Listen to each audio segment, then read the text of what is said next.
Life is beautiful, you are beautiful.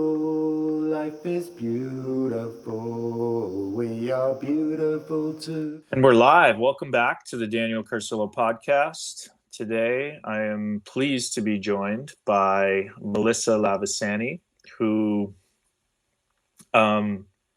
helped treat her postpartum depression and is also the head of Decriminalize Nature DC. So, welcome, Melisa, and thank you for doing this. Thanks, Daniel. Thanks for having me. This is exciting.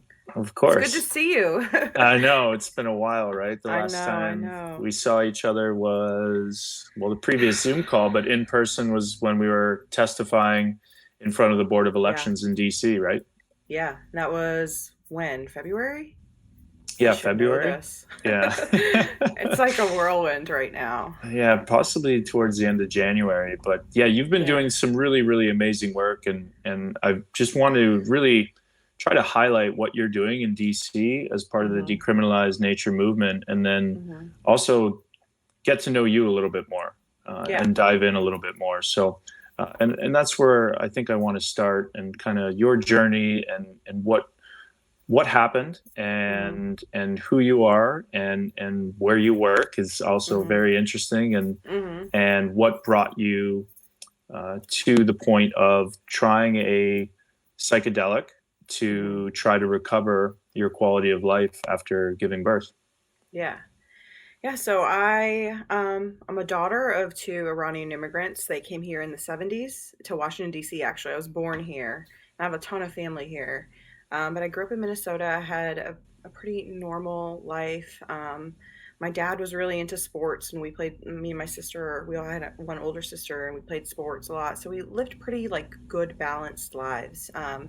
Nothing crazy or like traumatic happening in my childhood or anything. I was very blessed to have a really good childhood and like a stable family. And then I went to college in St. Paul, Minnesota, got a graduate degree in Denver, and then came out to DC for an internship. And I never thought I would stay here because it's just such like a hustle and bustle place, and I never envisioned myself living in a huge city.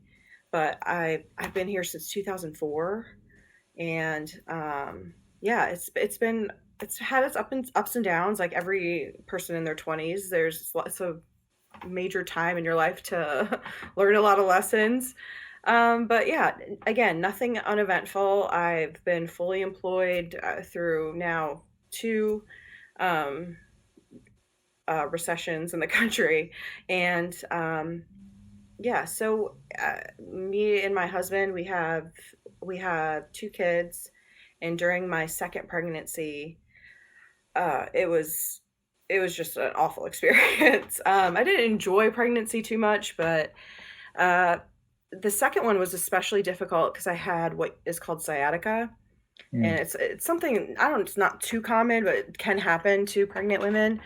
But it's a nerve issue in the bottom of your spine, like in your tailbone, and it's extremely painful. And I learned through my first pregnancy that my well-being in general, especially my mental well-being, was really tied to being active. So I was like kickboxing up until I was 8 months pregnant with my first daughter, and I was super active. I was riding my bike up until I was like probably 6 or 7 months pregnant around the city.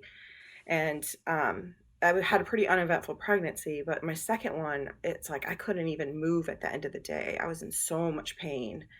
And I was doing everything. I was doing yoga, I was getting acupuncture, I was doing cupping, everything that you could think of, I was trying, but the pain was just insane.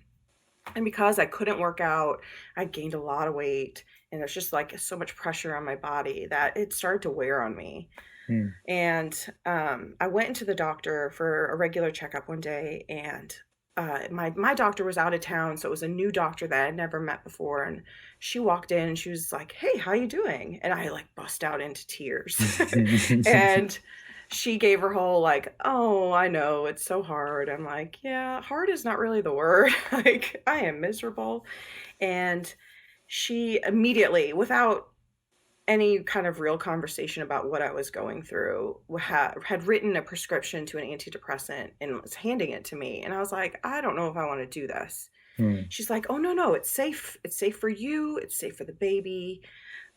You'll deliver the baby and then you can get off the medication and it'll be no big deal. But I knew that was not the case. I knew that I had seen a couple of friends really struggle with this antidepressant issue, and still to this day have a hard time finding a medication that can like effectively treat their depression. And I also had one of my friends who actually took his own life because he could never find any solution to his issues. So I was really hesitant to get on any kind of pharmaceutical, especially I was pregnant, and I know they say things are fine, but I don't know. Yeah, I was extra cautious with things like that. So many side effects. Yeah. Yeah, it's like crazy side effects, and also like maybe it's not okay. It's fine for the baby, but maybe down the road something. I was thinking down the road something will develop in their brain because I did this. But well, I mean, that makes me. I mean, it makes me wonder: have they studied SSRIs on pregnant women?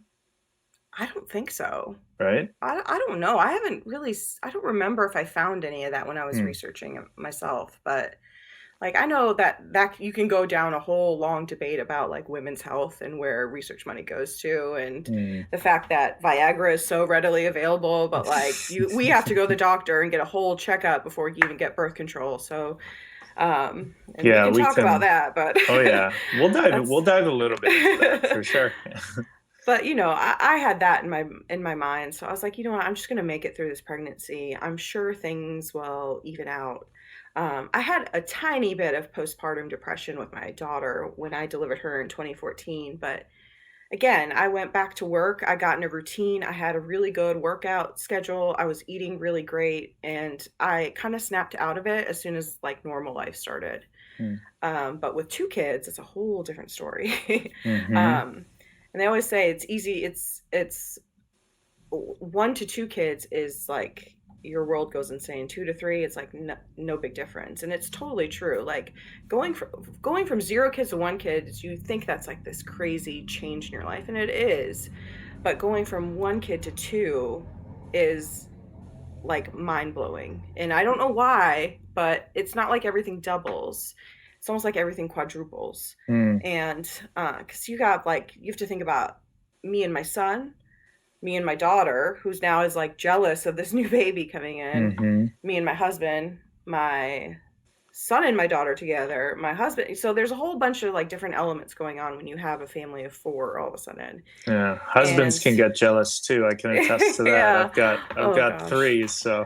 Oh my gosh, yeah. Everyone's fighting for your attention as a mother. I know, right? Yeah, no doubt. I feel for you guys. And especially if you have, like, I've been fully employed, a full-time job, and I was kind of at a point in my career where I was in a really safe, secure job, and I'd been there a long time, and they were very awesome to me during like both pregnancies, told me to take whatever time I wanted off, and it was great working there.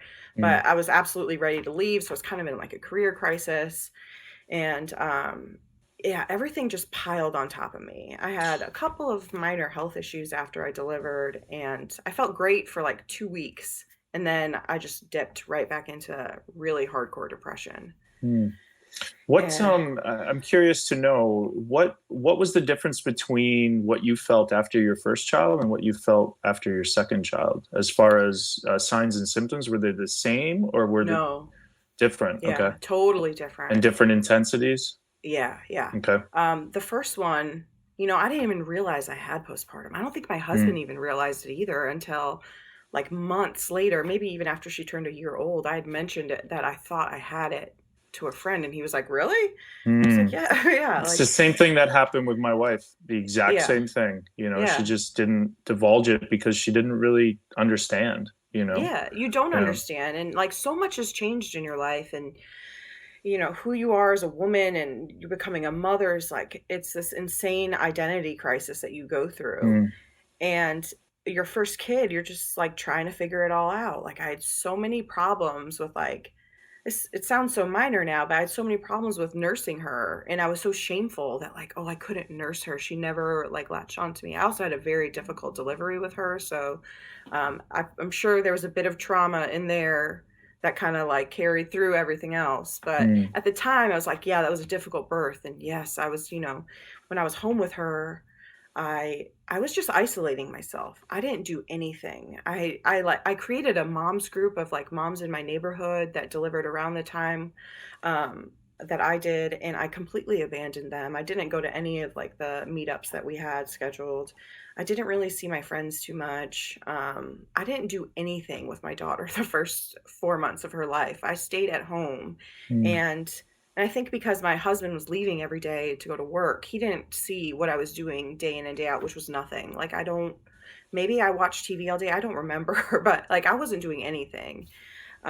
So it was kind of like a quieter depression. A lot I of was isolation, a sounds like. lot of isolation. It's Yeah. just like I was very to myself and not social at all. And Mm. I'm kind of a homebody to begin with, but this was at a whole other level. Like there were days and days I didn't even go for a walk around the block. Mm. Um, but with my second one, it was way more ups and downs, a lot more anxiety, which is something I've always been a super mellow person. This anxiety thing was a whole new experience for me. Mm. Um, and as time progressed, it got worse and worse. It's like I was not treating myself for this. I would try to Right. go to talk therapy, but like talk therapy, for that to be successful for you, you have to be fully engaged in it. You've got to do the work. I mean, it's like with anything. You can't just like Right. go to a doctor's office, sit there and talk and not put any hard work into it and expect to get any kind of result. Mm-hmm. Also, like I had like crazy paranoia about everybody. Like I was thinking like friends were conspiring against me or like didn't like me anymore. It's just like the thoughts I Mm. would go through my head, and I would find excuses to not go see specific doctors. Like, oh, I don't like the school that they went to or something stupid like that. So, and also like there's really high barriers to entry for therapy. Like Mm-hmm. it's usually not covered by health insurance, and Mm-hmm. so you're paying out of pocket. In DC, it can be up to $400 an hour. And at the time, I needed to be weekly. Like I needed intervention and I needed to be actively into this. And I just had zero motivation to do it. Mm. Eventually, my husband signed us up for couples therapy. And that's kind of how he like dragged me back into Right. that world, which thank God. But it wasn't until Smart man. yeah, I mean, he actually, so he's a government employee. I work for a local DC government. We both do. We actually both work at the same agency. And but he got into this weird political world in DC like totally by accident. His training is in social work. Like he has a graduate degree in family sciences. So he understands the balance of a family and like what an environment looks like to raise like a healthy, balanced child. And he knew the path that we were going down as like a couple, because it's not just me that has the depression. It's like it affects my entire family. Mm-hmm. He knew that we needed a drastic change, and he was willing to do anything that he needed to do to get me better. And I'm very fortunate for that, because I see how a lot of couples break up. If he didn't have that dedication to fix it, we totally would not be together right now. Mm. Yeah, I feel the same way about my wife. How she Yeah. stuck by me through my trials and tribulations. And I met your husband in DC. I mean, he seems like a sweetheart. So Yeah, he's a wonderful guy. He's yeah, a good guy from the South. So yeah. his mama raised him right. He comes from really good parents, and I really hit the jackpot with Yeah, him. you did. You did. Yeah. So did you partake after your second child? You guys started doing this couples therapy, and did you find any type of relief? Um, Maybe a little bit. I think it kind of, you know, forced us to have a way to communicate that was safe, Mm-hmm. because our communication patterns that we had developed were just so toxic. Mm-hmm. There was a lot of blame. I mean, there was just not a lot of empathy for each other. Even he admitted, which was one thing that came out in our therapy, was that like he had been struggling so hard with trying to support and support and support that he had lost empathy for me. And Mm. it got to a point where he was like, well, I would have a moment, I would seek help from him. He had nothing more to give me, and it made me feel pissed at him that Right. it's like, why aren't you supporting me? And in his mind, it's like, I've done everything I can do. I don't know what else to do anymore. So I think that's one good thing that therapy did. It caused us to have like a breakthrough between each other. Hmm. And it's kind of coincided with the time that I did start microdosing. So I think it was helpful to have that hand in hand. Um, yeah, but like talk therapy, it's so wild because I grew up in a culture that like mental health is not a thing. You know, my parents are Middle Eastern, and they're very like progressive, compassionate people. Like they weren't the kind of immigrants that come and like stick to the people that they immigrated with or their family. Like they were open to anybody. And we grew up in Minnesota, so we were the minority there. Hmm. Um, Chilly. but yeah, well, it's a hockey town, you know. No It's a doubt. hockey state. Yeah, we Yeah. actually my high school team won the state championship our senior year. Yeah, Okay, so nice. It's huge. yeah, High school hockey's huge there. it's it's Yeah. huge. But yeah, so Minnesota is like not a place where a lot of Persians live, but Right. you know, it was a great place to grow up. I can't complain. But culturally, for Iranians, like they don't seeing a therapist means that like you're crazy and something's wrong with you. Hmm. Um, and if you're sad, then you're sad and you should like go for a walk and figure it out. And Right. I think if you are sad, yeah, that could be a solution. But if you're depressed, is like that's not going to do it for you. Yeah, two So totally different things for sure. yeah, so when I'm walking into therapy, every single time I'm like, God, I'm such a failure at life, you know? And Hmm. my opinion of this entire like the state of mental health is completely changed because I Right. didn't understand depression or anything before any of this. And it I sounds didn't like you, understand. yeah, because of the way you grew up, you had such a stigma against it, Yeah. right? Yeah. Well, and also like I grew up with like a really good childhood. Like I had Hmm. everything that I needed. I always had clean clothes. I always had fresh cooked food. I had parents that would come to literally every single one of my tennis matches, no matter where they were. So I had like all the support systems that I needed to be a thriving child and to become a thriving adult. Hmm. So being sad about things is just like, well, why aren't you grateful for what you've been given? And it's so far beyond that it's hard to comprehend ever thinking that way. I don't know. Right. So you mentioned that you started microdosing right around Hmm. the time that you started this couples therapy.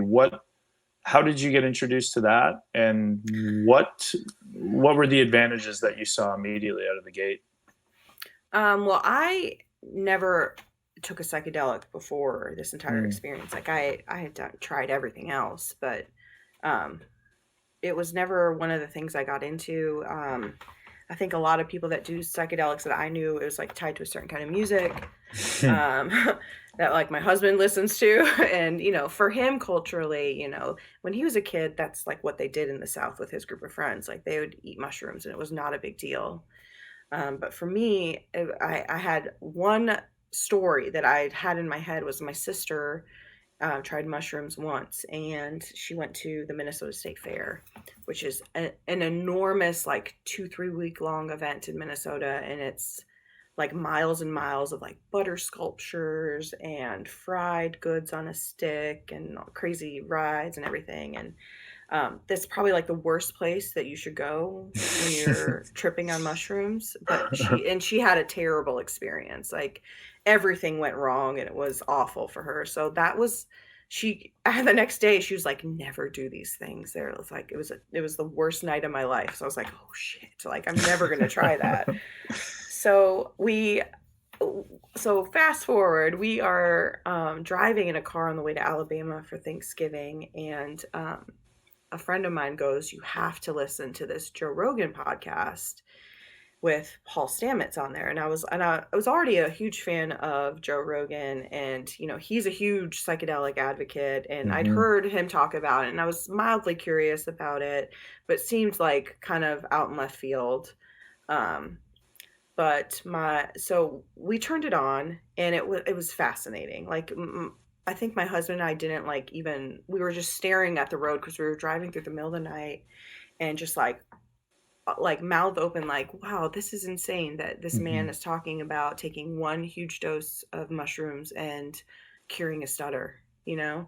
So it got his brain cranking and he was like, you know, like this makes a lot of sense because after you have a night of alcohol, your next day, for me at least, I was like, I would always be like kind of down. Mm-hmm. But he's like, whenever I did mushrooms, like I always felt great for a while afterwards. So this, like, I think there might be something to it. So he's like, we're gonna try this. He's like, I'm gonna make sure that like you do this as an option, because at that point in time, like I was suicidal. I was like I had a time limit, and I was like, if things don't get better, like I just got to take care of this. I got to put everybody out of their misery. Like my children cannot grow up with somebody like this in their home, because all I'm gonna do is damage them.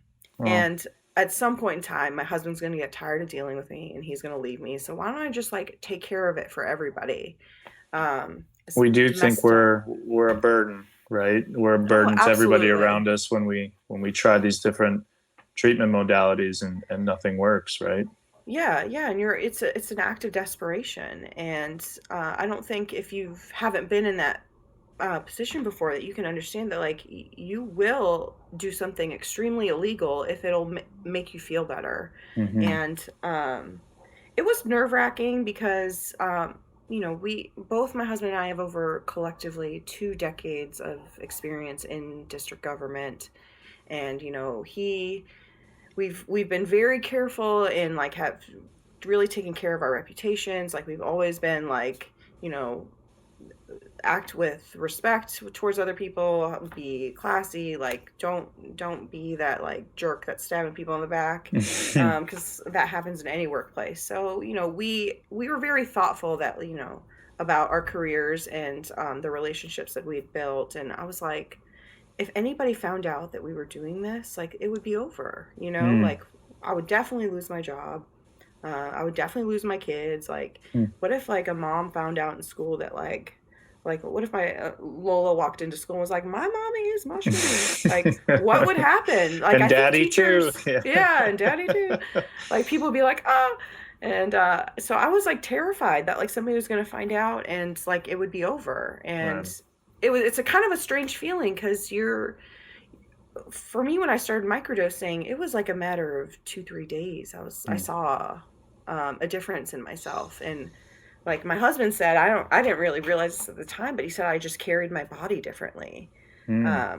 I spoke differently. I was engaging with my kids, when like before I'd be like, when I get home from work, I'd be so tired. Like, depression makes you so tired because it's like you are carrying the burden of everything on you. And like I just hey, let's watch a movie tonight, like every night. Or here's the iPad every night. And that's another like thing of contention. That was a point of contention with my husband at the time. Is he's like, we can't like we gotta be engaged with our kids. And I was just like, I don't have anything to give anyone. I don't have anything to give to myself. So giving anything to anyone else was just an added layer on top of that. But it was like 2-3 days. And within a matter of like 2 weeks, it's like I started feeling not even like myself again. I was just like, I was like, my productivity at work got better. And like my sense of smell got better. I was tasting food again. It was like my life became Technicolor all of a sudden. And it was just wild. I was like, wow, that's quick. Like, what's the catch here? What are the side effects of this? Like, what's going to catch up to me? Because I don't know, we've lived our life on pharmaceuticals, and there's always the side effect of if you're taking anything for too long or too much of it. So, but there wasn't a catch, like I could take days off from it and be totally fine. But it was insane to me how quickly they worked. And that was how many months after your second child? I had about, let's see, I started microdosing.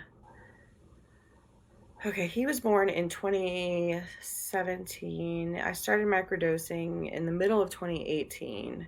Okay. So, and I did it on and off for like 6 months. Okay. And we always had issues with like supply. I could never keep enough around to like consistently microdose for a long enough period of time to like truly heal myself.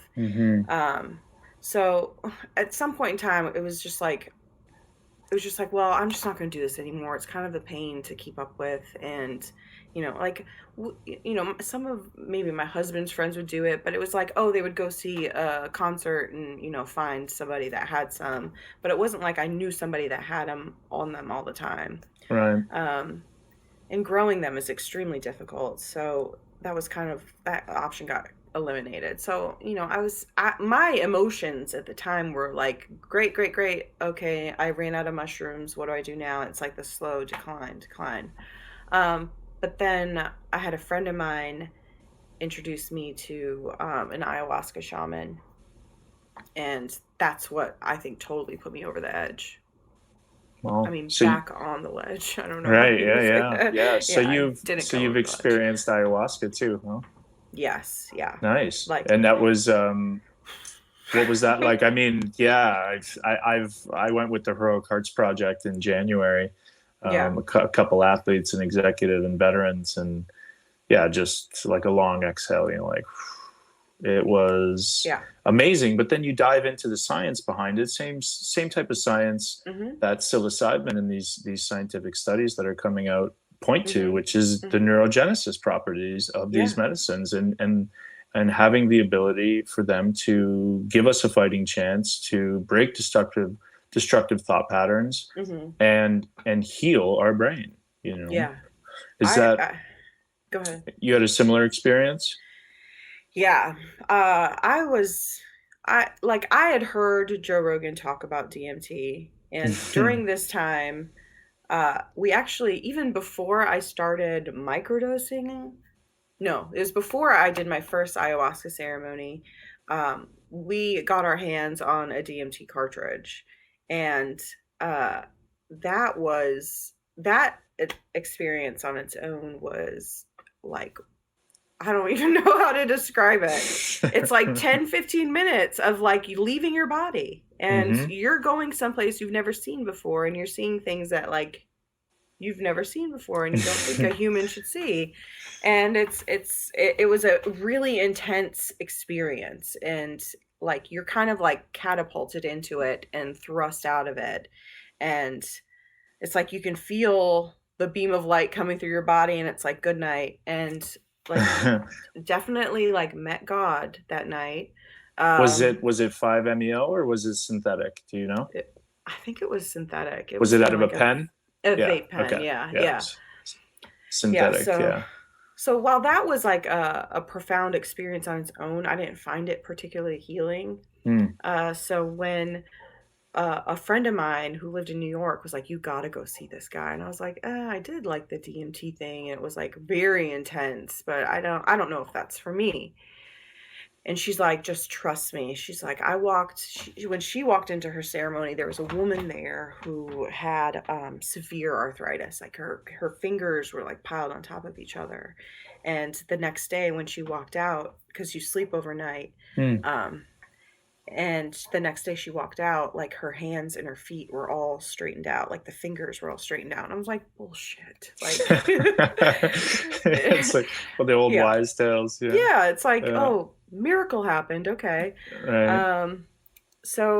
But also I was like, well, she's not is a reliable source. Like she wouldn't lie to me about this. So. Right. And it's usually like the thing about this is like the people that are suffering the most are turning to this. So it does sound like these radical miracles per se, but these are real stories, and there's thousands of them.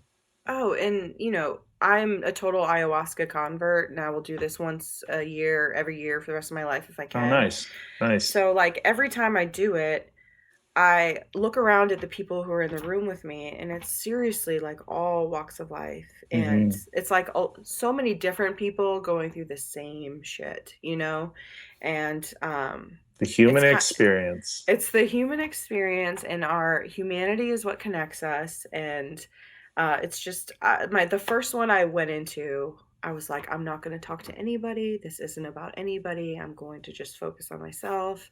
And then the last one I went to, I was like chatting it up with everybody. And like they were like, have you done it before? And I'm like, yeah. Oh, yeah. They're like, well, it was the most interesting was the last time I did it was actually, when was it? It was in January as well. And I was sat next to a lady. She's probably in her early 50s, like so nervous, just fidgeting. And I was just like, and I just kind of like looked over and I'm like, you're gonna do good. Like it'll be fine. I know you're really scared right now. She's like, well, when did you do this? Why did you come here the first time? And I was like, I told her my story. I had severe depression. Nothing was working.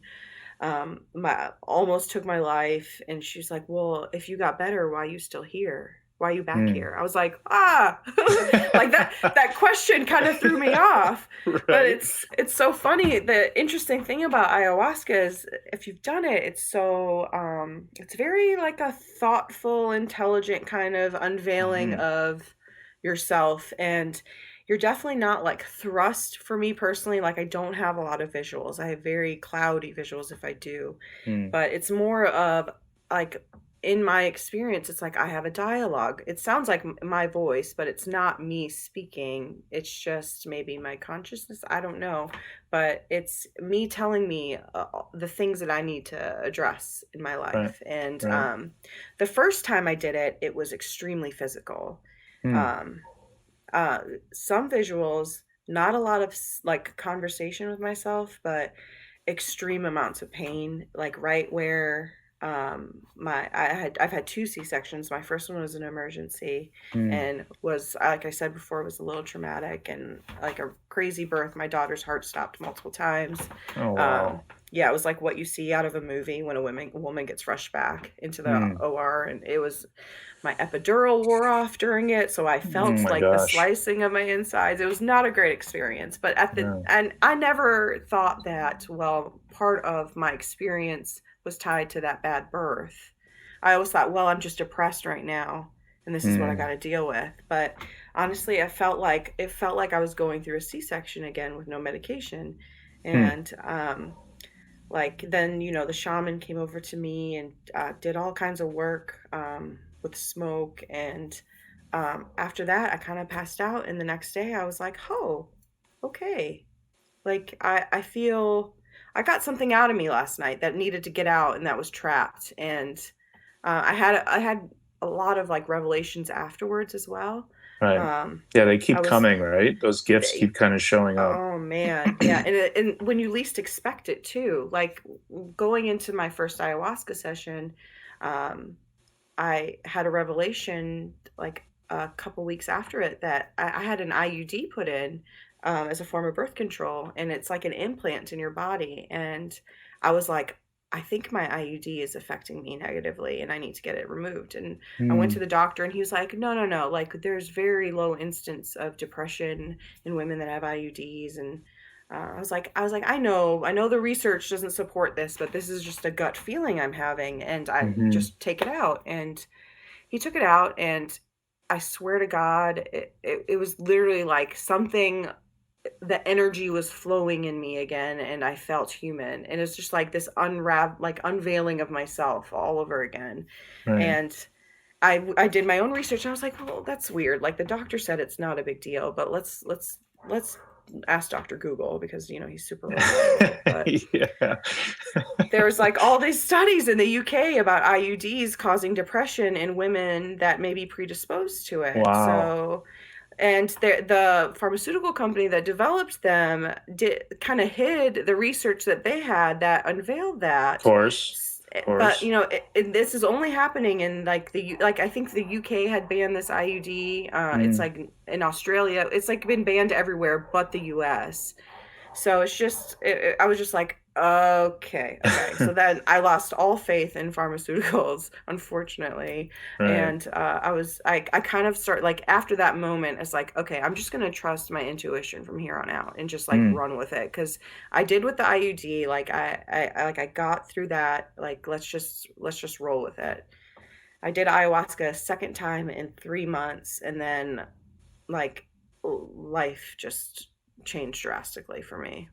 Did you continue after the ayahuasca journeys and what you were shown, what you learned? Did you continue with the microdose, and are you actively continuing with that, or is it just the ayahuasca once a year? I microdose if like I know I've got a tough week at work, or I've got like a project coming up, or I need to write anything. Like Want to be more creative, yeah, yeah, more I in the will. moment. Yeah. Right. Or if like, I have a time, like, just because I say I cured myself of depression, like I still, like with the pandemic especially, I've been like feeling it a lot lately. I Right. do it for more like maintenance when I feel like I need something. Right. And also like personally, I think mushrooms are fun to take recreationally. Not like a massive hero dose every like Friday night, but Right. if you take like a medium-sized dose, it's so much more enjoyable than alcohol. Right. Yeah. I If you could like manage that, right? Like you yeah. mentioned that your sister before went to that festival, and the number one thing, and this is for people that are listening, is managing dose setting. You don't Yeah. necessarily need a set when you're taking it recreationally, but you definitely need to manage dose, and you need to be mindful of where you're going. If there's a lot of stimulation and you're taking over 1.5 grams or 2 grams, then you can bet your bottom dollar that you're going to be in for a ride that you may have not Right. Signed up for, right? So And just some people want to have that stimulation of and like course, thrive off of that.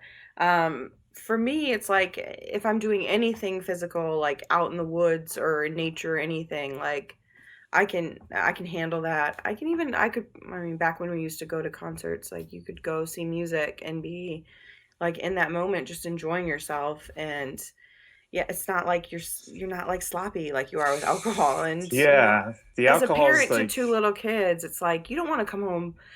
Both me and my husband can't be drunk at the same time. right, and then Like hung that's over the next day, yeah. And also I'm getting older, and I need to listen to my body. My body tells me every time I drink alcohol that like this, we don't want this. Like this is right, not. I'm gonna make you feel like shit today because you did that last night, and yeah. I'm listening to those clues now. That's good. That's good. I mean, think Yeah. about it, right? Anybody objectively listening to this, I mean, what does alcohol ultimately do? What do people mostly do, right? When they're on alcohol and they take too much, they either pass out, they throw up, or both. So it's a poison, right? Oh, and I mean, good luck taking some mushrooms and trying to go to bed. Right. They uplift, right? Yes, and they for sure. open up. They don't close down, and it's not a neurodegenerative like alcohol.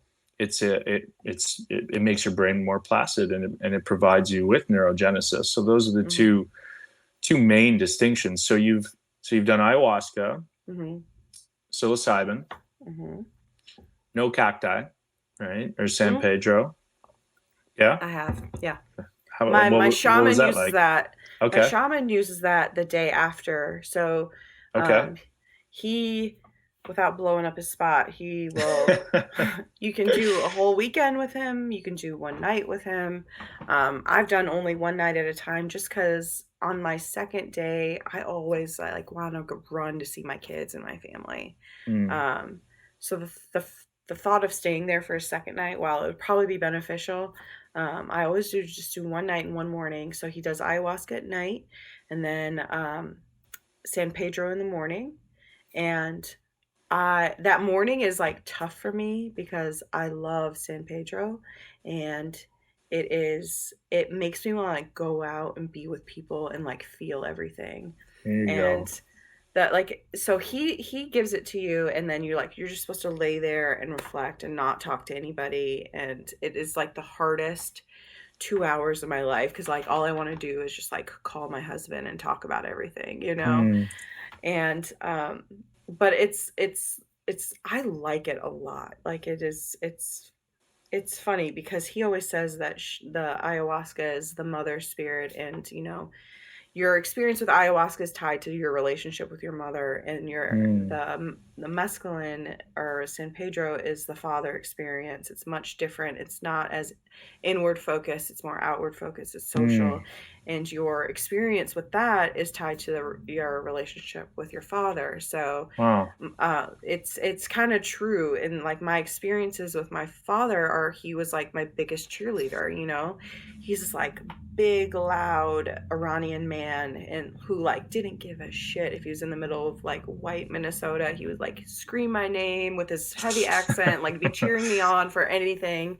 And like What does he that was sound so like? What does oh that my god, he would murder me if I tried to impersonate him. It's just loud. And a lot of the coaches of the other teams hated my dad. And when because my sister played tennis too, so we would play all these teams around us in Minnesota and travel all over the place. And by the time I became a senior in college, because I went to school in St. Paul, Minnesota, so I played a lot with all the same people in college. Like all the coaches were like, "Do you have any more children that you are going to be playing tennis, and we're going to have to see you?" And he was like, "Nope." And they're like, "Thank God." Thank gosh, yeah. Yeah, but like that's how it should be, you know. For Your sure. parents should be your number one cheerleader. No doubt, no doubt. So, I mean, it sounds like you're very experienced with, I guess, navigating your own mind and your own body, and it would make you more in tune. The more in tune you are with yourself, then the more in tune you are to others' needs around you, right? For sure, for sure. I have become so in tune with myself, and it's funny that like there's so many things that have changed since then. Like I, as an athlete, I think you naturally become in tune with your body. Like you just have to be. You're using it as a tool so much, and you're working it so much. But if like you went pro, I was not good enough to go pro in tennis and never intended to. I just wanted to play through college. But like when you lose that, when you get out of like your college team and you're a young person with a career now and you're trying to it's hard, especially with tennis. It's hard to just like in DC there's I don't know if there's a really big tennis scene here. So I kind of like stopped playing for a while, and I kind of lost that touch with myself. And then with pregnancy, it was like, oh, pay attention again. So I think that with everything I've done since then, it's kind of like fine-tuned it where I can like pinpoint like, oh, I ate this and I shouldn't have eaten that. Right. And I'm still learning right now. So it's interesting how you think, okay, I'm getting better. It's like, no, I still have work to do here. Right. Always work to be done. Oh my gosh. Yeah. It never stops. So then tell me how you came about coming across Decriminalize Nature, and then ultimately bringing forward the resolution and being the face of this movement. Yeah. So as soon as I did I was through with my first set of ayahuasca sessions. The Denver campaign was happening. They hadn't voted yet, but they were in the middle of they were getting signatures, I think. And I was watching that because I was, I had microdosed, and I had had real life experience with. I could really relate to Kevin Matthews, who was running the campaign over there. So I had that on my radar, and I was just talking to my husband one day. I was like, you know what? Like, wouldn't it be cool if DC did this?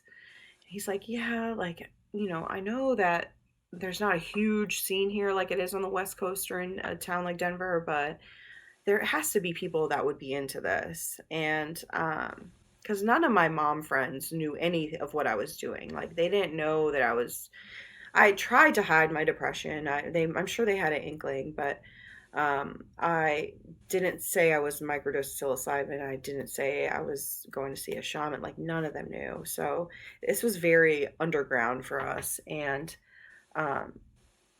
we were definitely like, okay, we should explore this idea. Let's just try and contact Kevin in Denver and like see what he says.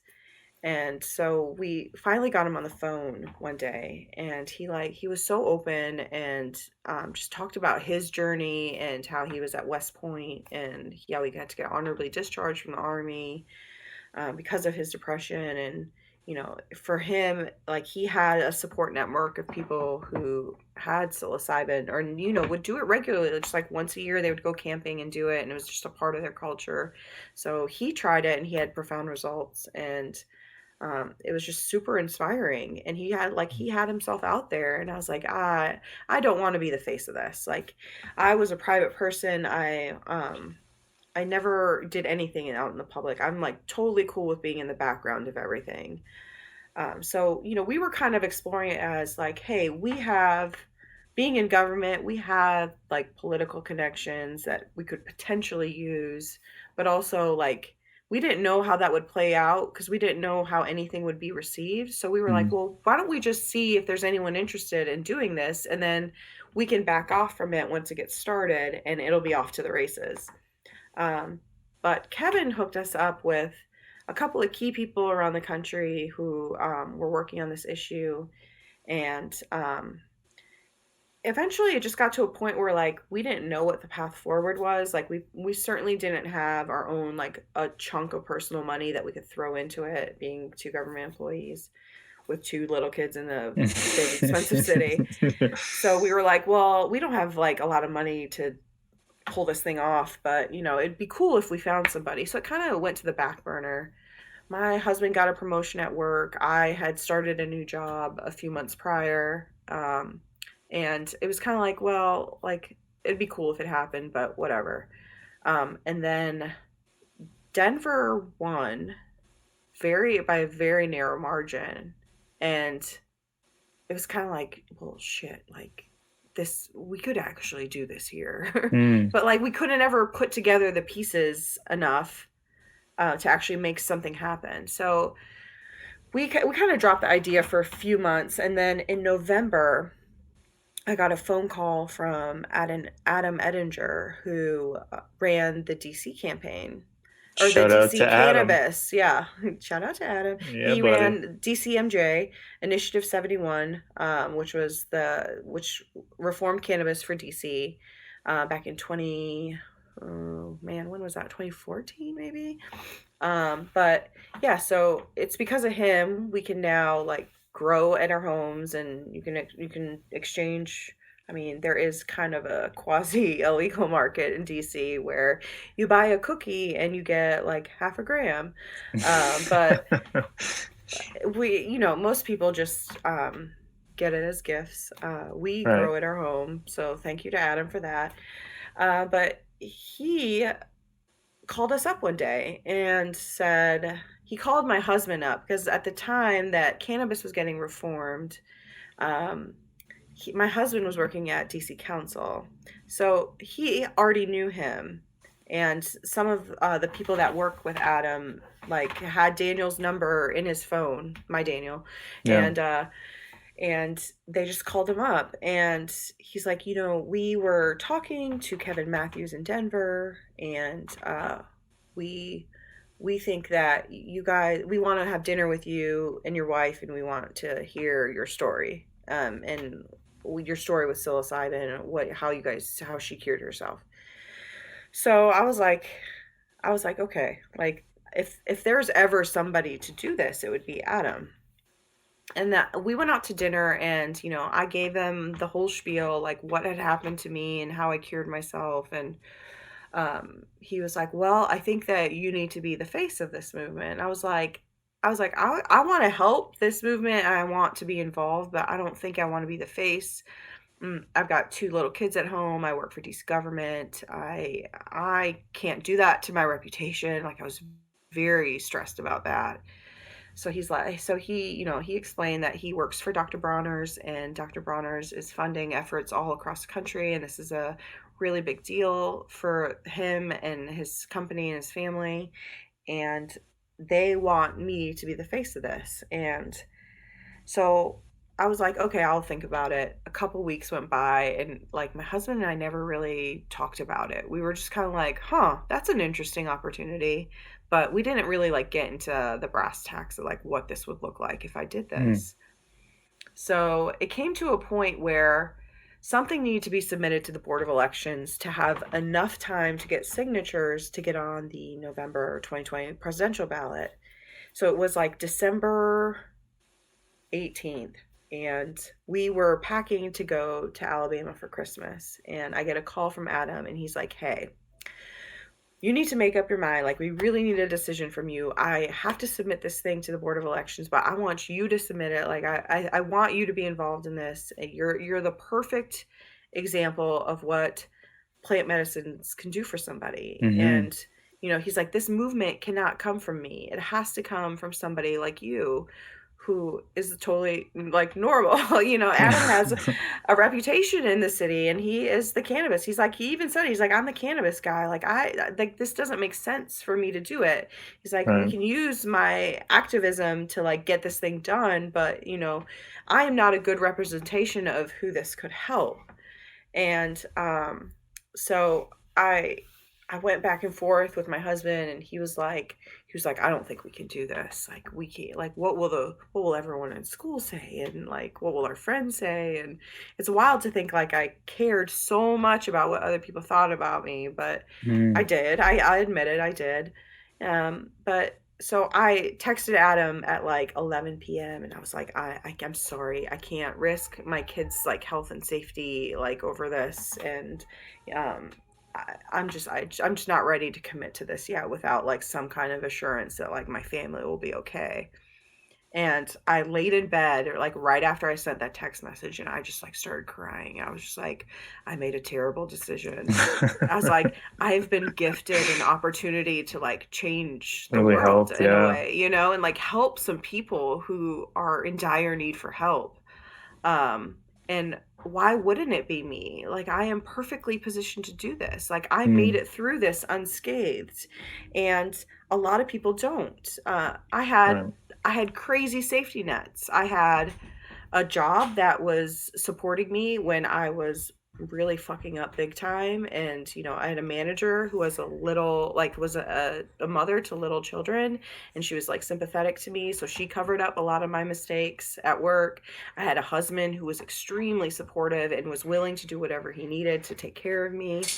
I had a family. I had means to get the medicines. I had everything for me. And like, what about the people that don't have that? What are the people that don't have those family structures that support them to do something like this?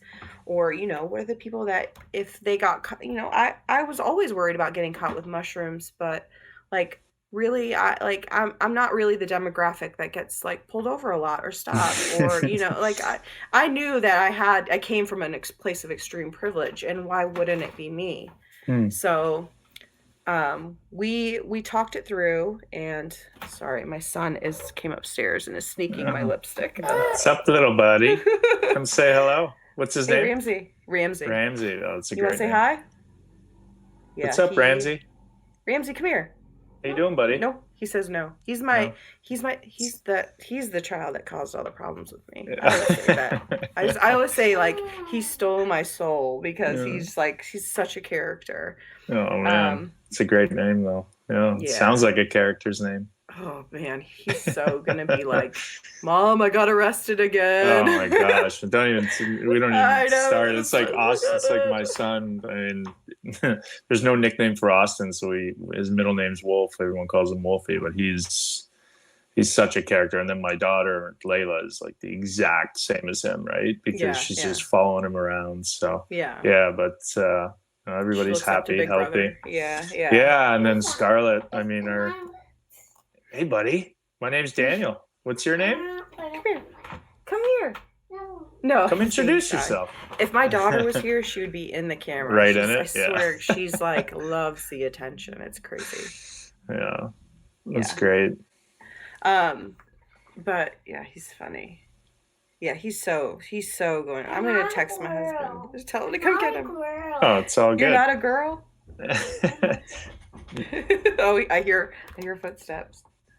Is that Daddy? Yep, Daddy, come get him. What's going on, Daniel? You want to say hi? Hey, How you doing, buddy? good. What's going on, man? Not much, buddy. Not much. Just talking to your lovely wife. No, I can't. We're still on life. Life. Yeah. Life is good. Yeah, buddy. Getting better every day. There you go. Good to see you, man. All right. Well, thanks for doing this. Appreciate it. Of course, Good seeing buddy. you, man. Good seeing you too. Yeah, so the next day I woke up and I was packing the car to go, because we were leaving for the holidays. Mm-hmm. And I was like, okay, I'm doing it. And he was like, okay, I'm calling the attorney right now. We're going to redraft all the paperwork with your name on it. And I was like, all right, let's do it. So I had packed the car up, ready to go. And Adam came and picked me up. We went to the Board of Elections, filed everything, and then left town for like 2 weeks. And I was like, well, do we talk about this with people? Like, do we tell your parents this? Like, what do I do now? And Dana was like, let's just not talk about it with anyone. And because it was so surreal, because we knew as soon as we came back from the holidays, everything was going to change drastically for us. And we didn't really know what that would look like. I knew that like I would be a public person and I would be sharing a lot of really personal information with the public. And I had no idea how it was going to be received, but I felt so compelled to do it that I was just like, let's, whatever. Like, we're just going to do it and see what, like, if I get banished from DC, like, I can always move, you know? Like, it's been a good run. But so, you know, we had a great holiday. Like, we didn't really talk about it with anybody except for like a few friends who were like, that's amazing. Please keep us updated. We can't wait to see what happens. But the same week we came back was our first public meeting where I was speaking to a room full of people upstairs of a restaurant, and I was sharing my story and sharing why I decided to do this. And God, that was nerve-wracking. It's like you're coming out of the closet and you're saying, I am, like, it wasn't like, oh, I was a weak person. It was just like, hey, this was the worst time in my life that I'm talking to you about. And it is not easy to talk about because it's such a painful experience. But I have to share this with you so you understand who I am and why I did it. And you're probably helping so many people in that room just by number one, being vulnerable and sharing your story. You know, and it made me realize that, like, we're not having honest discussions about ourselves with anybody anymore. Nope. You know, I think we're all, especially like living in a big city, it's like you're so caught up in the hustle and bustle, and you're talking about, well, did you sign up for this camp? And are you doing this dance class? And like, what's going on at work? And, you know, work doesn't end when you leave the office, and like people are contacting you all the time. And are we doing enough social activities with our kids? And are we having date night every month like we said we were going to when we started this whole thing? And there's just so much like going on that like it's really hard to have those real moments with people when you're talking about something so personal, you know. And I tried to talk about my postpartum when I was going through it, but you know, I had one girlfriend that was like, yeah, I was going through something too. I went to a therapist a couple times and it got sorted out. And I was just like, that's not what I was going through. No, and it didn't feel like whatever I was experiencing, if I spoke about it, would be received in the way that like it needed to be received for me. Yeah, and that's your experience, right? That person probably could have had a much different experience, right? Not to minimize her depression but and everybody's experience is different, you know? Right. And I think that my whole thing is like, I would like, not only do we want to decriminalize plant medicines, like, yes, of course, like our goal is to get the signatures, get on the ballot, make this happen, and then take the next step in drug reform. But like the goal is also to create a place, and a lot of people talk about community, and community looks a lot different to a lot of different people. But I would like to create like a community where we can have dialogues about these things, and there is no judgment, and everyone's experience is valid, and you can talk about anything, and it's okay to talk about that. You know, I think there's a lot of keeping up with the Joneses here, and like it's okay because the Joneses, you know, are going through some shit too. You just need to talk about it so you could get them to talk about it. And that was like the wildest thing that I experienced after I started this campaign, was like people like cold calling me and like finding me on social media and sending me emails and being like, oh my God, my wife went through the exact same thing, and I wish we knew about this. Or my wife's been on antidepressants for X amount of years, and I would love if she tried this as an option to get off. Or my mom is suffering and can you please talk to her? Like, it was just Right. wild how people came out of the woodwork and were sharing deeply personal things with me. And I think that's how it has to be. It's like you got to give something up to get that back. To get it And back, yeah. I'm seeing the more I give up and the more, and it has to come from a genuine place. Like it can't be superficial. It can't be like this Instagram package for you. Like, this is my depression and I overcame it. Like, it has to be like real and raw. And suddenly people feel like, oh, I can be real and raw with her because she was with me. And like, it is so important that we keep the honesty of this whole thing Right. going. And like I said, like, our humanity has been like slowly withering away. Hmm. And like, I think the only way things are going to improve in society is if we recognize the humanity in each other and recognize that, we all suffer in one way or another, and that's okay.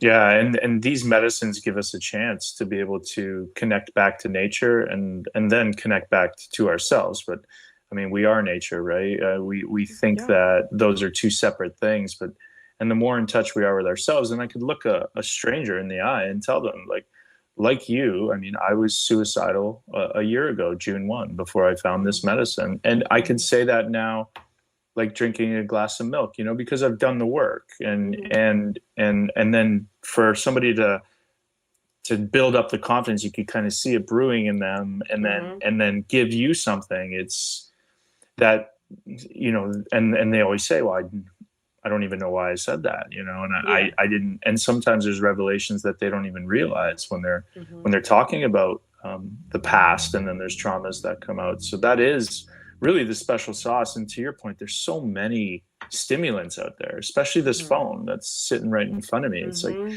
we just get caught in these stimulants, these outside minutia that really doesn't matter. And this is what matters, Mm-hmm. even though we're over technology, having these real honest conversations with people and creating relationships is the most important thing. It's everything. It's like how Yeah. we're going to evolve is to get off of social media and like have real conversations. Or, right now it's like we can't have these real conversations human to human. So we got to find other ways to have dialogues. And like, Mm, I'm so glad things like this exist where we can get into the nitty gritty of right. like what's really going on, because it's such like a snapshot. Like, even before, when I would get interviewed by like TV journalists and stuff, it's like Mm, you have a 30-minute long conversation to talk about not only your story and who you are and what you do and what the campaign's about and what do you want to get out of this interview. And so and then out of that they take like a sentence of what you said, and it's yeah. never the sentence that I want. It's always Welcome like to the media. yeah, it's always like the other sentence. I was like, oh, why'd they pick that one? So it's Yeah. like, so it's so nice to have a forum like this where you can really get into it. And Right. yeah, it's just like people need to understand each other more. I think Mm, the problem is we can't relate to anyone anymore, and right. it's so sad. Because yeah, we're not talking enough, right? We Mm-mm. text and we email, Mm-hmm. and we don't even need to necessarily be in the same room to be able to have this connection. Mm-hmm. And so to Mm-hmm. that point, you're talking about building a community Mm-hmm. through the Decriminalize Nature DC Mm-hmm. movement. Mm-hmm. How can people find you if they're listening in DC, and how can people support this mission, and support you in achieving decriminalization? Well, definitely check out all of our social medias, DecrimNature DC. Our website, DecrimNatureDC.org, has all the information, has my story, what the initiative is about, um, what we're doing right now. We have the ballot in hand. We are currently gathering signatures. We had to lobby hardcore DC Council to get some regulations changed Mm, at the Board of Elections, because previously you had a petition and the person who signs the petition couldn't witness or witness in the affidavit, so you'd have to sign at the bottom of it. for all the signatures you would gather. But we knew because of the pandemic that we wouldn't be out getting signatures of people, that people needed to be able to sign it from their home and then sign as their own witness to the petition. So we had to get some laws changed to allow that. And additionally, we needed to have the Board of Elections allow us to be able to have somebody submit a digital, like a picture, an actual picture of the petition signed. Is now considered a valid petition, which it wasn't before. We changed the size of the petition up. So we had a couple of things change that allowed us to do this like really aggressive mail program. And we put together a package for people to get in their mail, which is a letter from me and a picture of my family, and instructions for how to fill out your petition, and just like a frequently asked questions about us, and testimonials. And you're actually on our testimonial page. Yeah, so like we have other people, not just me, in the city and around the country and the world, who have experience with this and have found profound changes in their life. So we wanted people to open this envelope and see that we're just like anyone that is living this life and like went through a struggle, and we overcame it with the help of plant medicines. And so what we're doing now is, and what I really need and what the campaign needs, is people to volunteer for phone banking. The most effective mail campaigns have a phone or text element, and we need to be following up with people to make sure that they've received the ballot, that they know what they're filling out, that they're going to send it back to us. So there's a couple of extra steps there for people, and we're doing our best to get the word out that, we are here, we're alive. Like our campaign is still going despite a pandemic that has shut down many campaigns across this country. I was terrified DC Council was going to say, you know what, ballot petitions are on hold for us now. And that was a real fear. And I knew that if we could just find a way to get people to, get these in the mail and send them back to us, we could pull this off. But, it really takes a lot of like contact with people over the phone and a lot of social media content, just to get in everyone's faces all the time and get that exposure. So that's what we really need right now, is people to make phone calls. And you can phone call from anywhere in the country. So you can go to our website, DecrimNatureDC.org. We are a totally inclusive campaign. Anyone and everyone can get involved. And, we hope that DC, this has happened in Denver, in Oakland, and Santa Cruz. Santa Cruz. Chicago is about to happen, but we know DC is a different kind of place. We would love to be the first place on the East Coast that decriminalize psilocybin and other plant medicines. We know that we can do it. We had a really amazing poll done for us that showed us some like shocking results, really. 10% of people in DC have tried mushrooms, and I think the national average is like 3 or 4. So it's like, wow, that's pretty cool. They need it. Yes. Yeah. Well, it's funny because I was doing an event with the Psychedelic Club of Denver. I was speaking at it, and at the end of it, they kind of snuck in the whole like, well, we think DC actually needs it the most. And I was like, absolutely, like for sure. And people are taking of all it. places. If we could get some of these politicians to take mushrooms, do you know how things would change? Like our environmental policy would be drastically different. Just like everything would be so different. But like beyond that, like it's just such one of those high pressure cities. It's like, everyone is wired. And it's funny because, so when I was in the middle of my depression, I got a prescription to Adderall, which is extremely easy to get and should be criminal.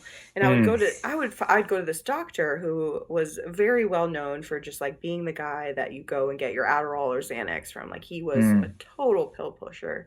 And I would just sit in his waiting room waiting for my like 2-minute long appointment where he just says, "Hey, how you doing? Here's your prescription." And it would just be filled with people my age, just like waiting for those pills. And I was just like, I got off Adderall, of course, as soon as I started microdosing, because I realized I totally didn't need it. And it was horrible for you. It was horrible for me. But I was like, all these people could benefit from this and they don't even know it. And Right. they're totally okay with popping an amphetamine in their mouth. How do we get them to be okay with trying something that just like grows in nature? And how do we educate them enough to tell them, like, show them that this is safe for you if you do it the right way? And it Right. actually can be even enjoyable for you if you do it the right way. So Right. that's You're what we're doing trying. that. Yeah, I you're mean, doing we're it. I mean, and trying. you're doing an amazing job. And I mean, Thank I'm you. envious, and I'm Oh, taking pointers for oh the gosh. Decriminalize Nature Chicago, and Yeah. yeah, we are one of the campaigns that both city council hearings got postponed, but Hmm. we've got a nice little call tomorrow. I'm not sure if you're going to be on it, but we're going to unite some of the more marginalized communities with the movement, and Yeah. just keep this momentum up, and so that's exciting. Yeah. And Yeah, I'll what join you're that doing, call. Oof. awesome. Yeah. Well, it'll be good to see your face again tomorrow. Yes, And yes, good to see you. yeah, so is there anything else, any other platforms, social media where people can find you, people can reach out, and people can hopefully volunteer their time? Yeah. Yeah. Like we have everything is on our website. You Okay, can go on social media. You can find me on social media. You could message me. I've had a lot of people reach out to me from all over the country asking, telling me that they want to help. So, great. like at this point, I'm an open book. You can always reach out to me. My email is melisa@DecrimNatureDC.org. So, I've had a lot of people like really just want to share a personal story and just want to thank me, and I'm like, it blows my mind that I don't know, for me personally, I just like I keep going with the next step and the next step, and I'm just like, no one's paying attention to this. Like, I don't know if anybody getting anything out of this, but then I'll get an email, and all it will say is like, thank you for doing this. This is really Mm, brave of you. And I don't see me as being brave in particular, but um it is nice to hear that like somebody out there is just affected in any way positively by all this. It's like, okay, that right there is worth it. So, you can keep moving forward. Yeah. whew, yeah, it's tough. Nice, yeah. Well, again, thank you, Melissa, for Thank you, sitting down Daniel. and sharing your story, Yeah, delving in, yeah, letting us in your home for an hour and 15 minutes. And yeah, everybody out there listening, watching, check out Decriminalize Nature DC, what Melissa's campaign's doing. And again, shout out to Adam, shout out to David Bronner Soaps, for all of the yes. support behind all of these movements. Hmm. And until next time, because I think we're definitely going to be talking again here soon, and we'll update Good. everybody. Yeah. So, so yeah, thanks again. Thank you, Daniel. That was fun.